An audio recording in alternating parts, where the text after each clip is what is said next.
Vikramshila IAS coaching institute 14 बीघा ऋषिकेश। भारतीय इतिहास कर रहे थे हम, इतिहास में भी आधुनिक इतिहास कर रहे थे, और आधुनिक इतिहास में हम भारत की विदेश नीति नेहरू तक, भारत की विदेश नीति नेहरू तक। कल हमने जो पढ़ा वो भारतीय विदेश नीति के निर्माणात्मक तत्व पढ़े, उसके बाद हमने सीटो समझौता पढ़ा, बगदाद पैक्ट या सेंटो समझौता पढ़ा, भारत पाकिस्तान संबंध पढ़े, ताशकंद समझौता पढ़ा 10 जनवरी 1966 का, ठीक है। उसके बाद बांग्लादेश का उदय पढ़ा 16 दिसंबर 1971, 16 दिसंबर 1971 का बांग्लादेश का उदय पढ़ा। फिर शिमला समझौता पढ़ा 2 जुलाई 1972 का। आज हमने करना भारत श्रीलंका संबंध। क्या करना है? भारत श्रीलंका संबंध में 17.13 मिलियन आबादी वाला यह देश श्रीलंका, सिलोन भी बोलते हैं इसको, पूरा नाम क्या है? जब बौद्ध धर्म पढ़ रहे थे तो आपने पढ़ा होगा सिलोनी लिटरेचर। क्या पढ़ा था? तो सिलोनी लिटरेचर मतलब श्रीलंका का साहित्य, श्रीलंका का। तो 17.13 मिलियन आबादी वाला यह देश यानी श्रीलंका भारत में दक्षिण में स्थित पाक जलडमरू से पृथक होता है। पता नहीं कितनी बार समूह गांव में क्वेश्चन बनते हैं कि पाक स्टेट किस किस को अलग करती है। आंसर, श्रीलंका को भारत से अलग करती है, श्रीलंका को तमिलनाडु से अलग करती है ना। किस किस को मिलाती है? बे ऑफ बंगाल को किससे किससे मिलाती है? हाँ जी, इंडियन ओशन नहीं बोलते हैं, वहां पर जो गल्फ होगी कौन सी? हाँ जी, gulf of Mannar, gulf of Mannar, bay of Bengal को कभी कभी जाफना तमिलनाडु बोल देते हैं। अलग अलग है ना, अलग अलग आंसर हो, घुमा फिरा के क्या करते हैं आपको परेशान करते हैं वो लोग। यहाँ बहुमत संख्या में सिंहली तथा अल्पमत संख्या में तमिल भाषा भाषी लोग रहते हैं। भारत की तरह श्रीलंका भी 150 वर्षों तक विदेशी शक्तियों द्वारा उपनिवेशीकरण का शिकार रहा, वो भी उपनिवेश रहा, ठीक है। यहाँ पर सर्वप्रथम पुर्तगालियों ने अधिकार किया, उसके बाद डचों ने, और अंत में उसका स्थान अंग्रेजों ने ले लिया। श्रीलंका के अधिकांश भारतीय प्रवासी, जिनमें ज्यादातर दक्षिण भारत के थे, उन्हें अंग्रेजों द्वारा चाय और रबर के बागानों में काम करने के लिए ले जाया गया था। वे 1948 में श्रीलंका के स्वतंत्र होने तक ब्रिटिश नागरिकों के रूप में समान अधिकारों में मताधिकार का प्रयोग करते थे। रबड़ के बागानों में, रबड़ जो होती है वो, रबड़ जो है 0 डिग्री इक्वेटर का पौधा पेड़ है दरअसल, इसका 0 डिग्री इक्वेटर के आसपास होता है। तो अब जो आपका श्रीलंका है वो 0 डिग्री इक्वेटर के निकट है, इसलिए वहां पर क्या होता है? रबड़ हो सकता है। केरला में रबड़ हो सकता है, जोशीमठ में नहीं हो सकता रबड़। कहाँ नहीं हो सकता भाई? तो लोग ले गए थे, अंग्रेज लोग ले गए थे उस समय, ठीक है। अब 1948 में जब श्रीलंका स्वतंत्र होने तक ब्रिटिश नागरिकों के रूप में समान अधिकार और मताधिकार का प्रयोग करते थे, लेकिन स्वतंत्रता के बाद 1948 में सिलोन नागरिकता अधिनियम, कौन सा? दिक्कत कहां से पैदा हुई? सिलोन नागरिकता अधिनियम तथा 1948 में सिलोन संसदीय अधिनियम निर्वाचन कानून द्वारा भारतीय प्रवासियों को मताधिकार से वंचित कर दिया गया और भेदभाव शुरू हो गया। बोला गया तुम यहाँ के हो ही नहीं भाई, तुम तो तमिल हो, क्या हो तुम? तो वहां भारत, दक्षिण भारत के हो, तुम हमारे देश में आ रखे हो, घुस रखे हो जबरदस्ती।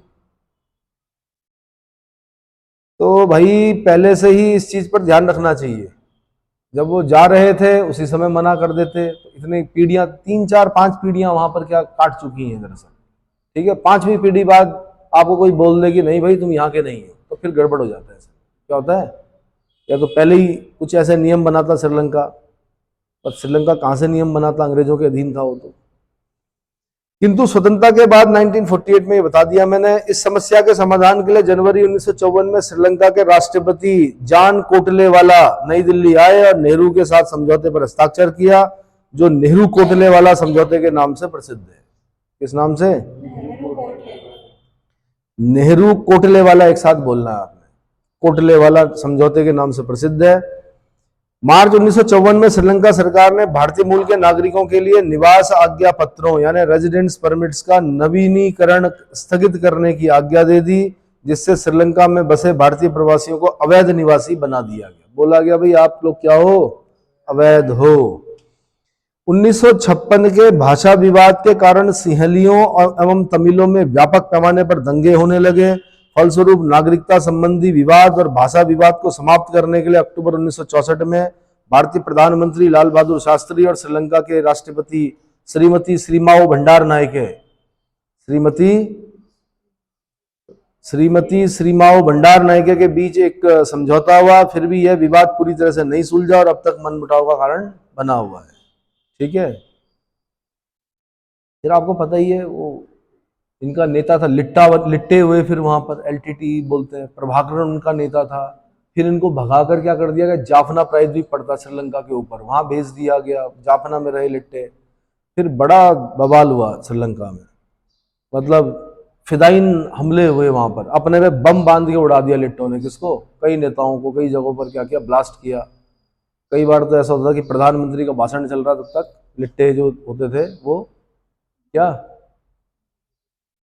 अपने पे बम लगा के उड़ा देते थे, स्टेज को ही उड़ा देते थे। हालांकि प्रधानमंत्री की सिक्योरिटी में ऐसा हुआ नहीं कभी, मतलब डेथ नहीं हुई। फिर राजीव गांधी ने शांति सेना भेजी, शांति सेना गई वहां पर, बहुत कुछ हुआ। फिर बताया जाता है कि क्या राजीव गांधी की हत्या में भी किसका हाथ था, लिट्टों का हाथ था। ठीक है, थोड़ा बहुत जो भी रहा होगा हाथ बताया जाता है। चलो जी, कच्चा तीवु द्वीप का विवाद। भारत और श्रीलंका के समुद्री तटों के बीच 200 एकड़ का कच्चा तीवु नामक एक छोटा सा द्वीप है, जिस पर नाग फनी के अतिरिक्त कुछ नहीं उगता और आबादी भी नहीं के बराबर है। इस द्वीप पर दोनों देश प्रारंभ में अपना अपना आधिपत्य जताते थे। यह विवाद इसलिए और बढ़ गया क्योंकि इस द्वीप के आसपास तेल के काफी बड़े भंडार होने की आशा की जाती थी, परंतु भारत एक महान पड़ोसी की भूमिका का निर्वहन करते हुए इस छोटे से द्वीप के लिए विवाद को लंबा खींचना ठीक नहीं समझा। 28 जून 1974 को एक समझौते के तहत इसको श्रीलंका को दे दिया। तो कच्चा तीवु द्वीप लगभग 1974 के समझौते से क्या हो गया, समाप्त हो गया। बड़प्पन इसी में है वैसे, पर इतना भी नहीं देगा कि सब कुछ दे दो, बांग्लादेश भी दे दो, पाकिस्तान भी दे दो, अक्साई चीन भी दे दो, पाक ऑक्युपाइड कश्मीर भी दे दो। धीरे धीरे क्या करो, धीरे धीरे इजराइल बन जाओ, ऐसा भी नहीं होना चाहिए, है ना। चलो जी, भारत भूटान संबंध, क्या भारत भूटान संबंध। अब भूटान पूर्वी हिमालय क्षेत्र में एक छोटा सा स्वतंत्र पर्वतीय राज्य है। यहाँ अधिकतर भूटिया जाति के लोग रहते हैं। यहाँ के लोग बौद्ध धर्मावलंबी हैं। भारत की उत्तरी प्रतिरक्षा व्यवस्था में भूटान का भेद्यांग की संज्ञा दी जाती है। भारत भूटान संबंध की शुरुआत 1865 की सिंचुला संधि के द्वारा होती है। यह इंपॉर्टेंट है, सिंचुला संधि कब की, 1865। इस संधि के द्वारा भूटान को भारतीय रियासत के रूप में प्रदान किया गया, भारतीय रियासत का रूप प्रदान किया गया। इसके बाद 1910 में दोनों देशों के बीच पुनर्वा संधि हुई। कौन सी संधि, पुनर्वा संधि हुई, जिसके द्वारा तत्कालीन ब्रिटिश सरकार ने भूटान के आंतरिक मामलों में हस्तक्षेप न करने और भूटान ने अपने विदेशी मामलों में भारत के निर्देशन में चलना स्वीकार कर लिया। 1949 में भूटान और स्वतंत्र भारत की सरकार के बीच पुनः एक संधि हुई, जिसके द्वारा दोनों देशों ने एक चिरस्थायी शांति और मित्रता को सुनिश्चित करने का आश्वासन दिया और भारत ने भूटान के आंतरिक मामलों में हस्तक्षेप न करने का वचन दिया। ठीक है, बड़े भाई की भूमिका में है भारत। हम क्या बोलते हैं, इस संधि के अनुच्छेद 2 में कहा गया कि भूटान सरकार अपने विदेशी मामलों को भारत सरकार की सलाह पर संचालित करेगी। भारत सरकार भूटान को प्रतिवर्ष 5 लाख रुपए देगा, किंतु भारत चीन युद्ध के बाद भूटान ने अपनी प्रतिरक्षा का भार भी भारत को सौंप दिया। डोकलाम विवाद हुआ था, क्यों हुआ था, भूटान के अगल बगल अगर कोई भी खतरा मंडराएगा तो क्या करेगा भारत, उसमें क्या करेगा, हस्तक्षेप करेगा। अगर चीन की सेनाएं भूटान के अगल बगल क्या करेंगी, अपना डेरा डालेंगी, इसका मतलब विस्तारवादी नीति है ना चीन की।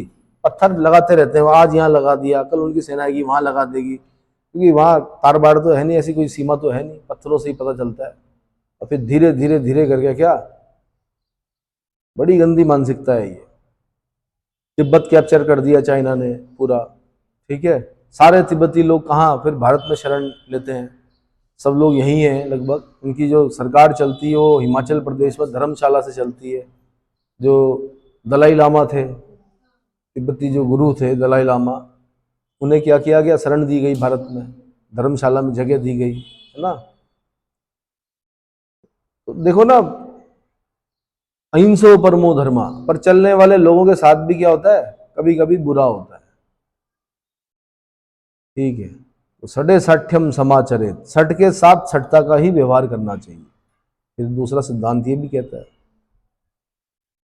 कुछ लोग कहते हैं कि माफ मत करो, कुछ लोग कहते हैं कि forgive is the best revenge, किसी को माफ कर देना ही सबसे बड़ा क्या है, बदला है ना। तो अब ये इसी उहापोह में खोए रहेंगे तो अपने उत्तर ढूंढिए, खुद एनालिसिस कीजिए और खुद ढूंढिए कि सही क्या है और गलत क्या है। चलिए, भारत ने भूटान के विकास में सक्रिय सहयोग दिया। भारतीय सीमा सड़क संगठन ने भूटान में 1000 किलोमीटर लंबी सड़क का निर्माण किया, अनेक हवाई पट्टियां बनवाई। भारत के सहयोग से ही भूटान की नई राजधानी थिम्पू का निर्माण किया गया, है ना। 1973 में सिक्किम के भारत में विलय से दोनों देशों के बीच कुछ मतभेद जरूर उभरे। सिक्किम, भूटान को शक हो गया कि इन्होंने सिक्किम को क्या कर दिया, कैप्चर कर, मतलब भारत ने मिला दिया, ऐसे भूटान को भी मिला देंगे, पर भारत की ऐसी कोई मंशा नहीं थी। ठीक है, भारत की पहल पर ही भूटान ने 1971 में संयुक्त राष्ट्र संघ का सदस्य बना। 1973 में निर्गुट आंदोलन में शामिल हुआ, गुट निरपेक्ष आंदोलन या निर्गुट आंदोलन में शामिल हुआ। 1977 में भारत ने भूटान के राजदूतावास का नई दिल्ली में दर्जा बढ़ा दिया। यह सार्क का भी सदस्य है और दक्षिण एशिया में डाक सेवाओं में सहयोग संबंधी समिति का भी अध्यक्ष है। डाक सेवाओं में सहयोग संबंधी समिति का अध्यक्ष है। तो भूटान के साथ हमारे ऐसे संबंध है। जिंगमे सिंगमे नामग्याल वांगचुक करके राजा हुआ करते थे वहां पर। राजतंत्र अब समाप्त हो चुका, वहां पर भी डेमोक्रेसी आ चुकी है।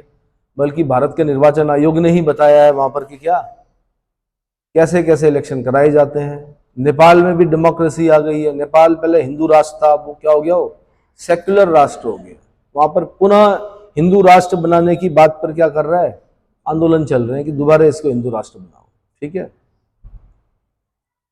अब करना हमने भारत चीन संबंध। क्या करना है, 1 अक्टूबर 1949 में चीन में साम्यवादी सरकार की विधिवत स्थापना की गई।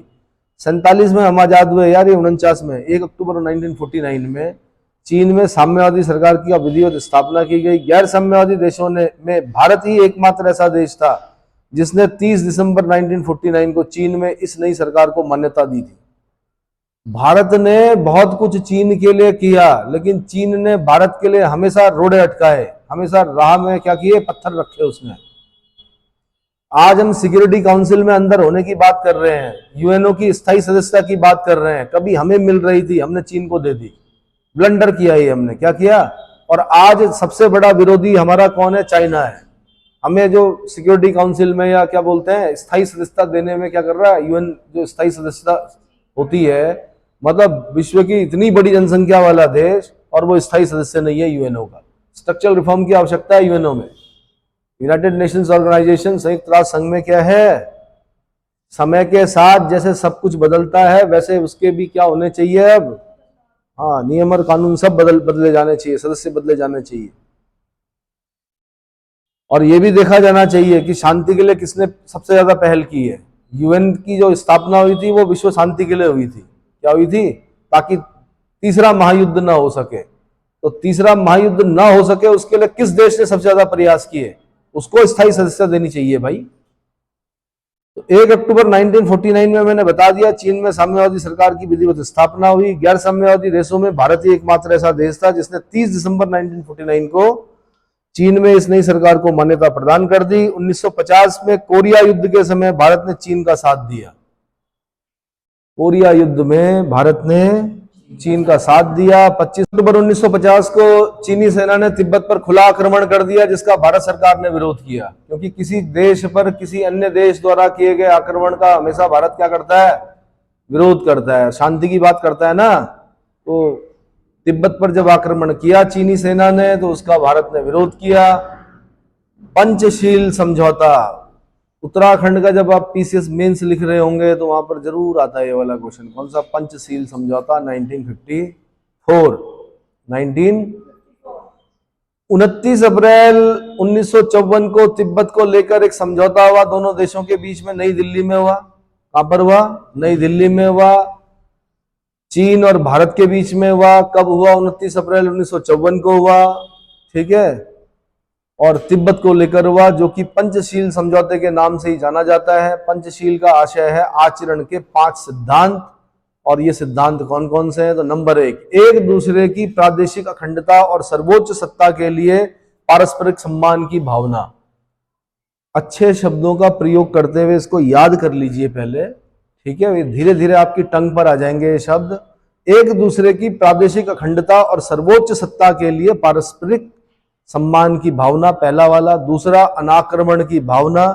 तीसरा, एक दूसरे के आंतरिक मामले में हस्तक्षेप न करना। चौथा, समानता एवं पारस्परिक लाभ। पांचवा, शांतिपूर्ण सहअस्तित्व की भावना का विकास।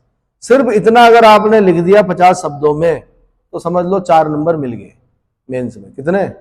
और मेंस में क्वेश्चन जल्दी से मतलब आता ही आता है लगभग।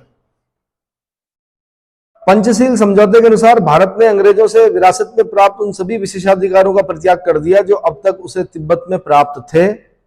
ये विशेषाधिकार थे: लासा में एक एजेंट, ग्यानसे और यातुंग में व्यापारिक एजेंसियां तथा ग्यानसे जाने वाले व्यापारिक मार्ग पर डाक एवं तारघर तथा उसकी सुरक्षा के लिए एक छोटा संरक्षक सैनिक दल रखना शामिल था। ये विशेषाधिकार क्या कर दिए? परित्याग कर दिया भारत ने। 28 जून 1954 को चीन के प्रधानमंत्री चाउ एन लाई तथा भारत के प्रधानमंत्री नेहरू ने पंचशील में अपना विश्वास को दोहराया। चाउ एन लाई